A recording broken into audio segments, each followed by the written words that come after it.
This is my 1971 Chevrolet El Camino out of 60406, car carrier and race car, or car carrier truck and whatever it's called.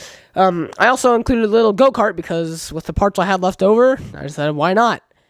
The El Camino does have an opening hood, but it's not really supposed to. The only reason it's hinged is for the angle. That's why I hinged it, but it does open. I tried to include engine detail, but it being a city set, it wasn't very easy. And like I said, after I got done building the El Camino, I had some leftover parts and decided why not make a go-kart. So in this video, I'll be showing you guys how to make both of these out of that one set for free. Here we go. The El Camino does have an opening hood, though it's not really supposed to.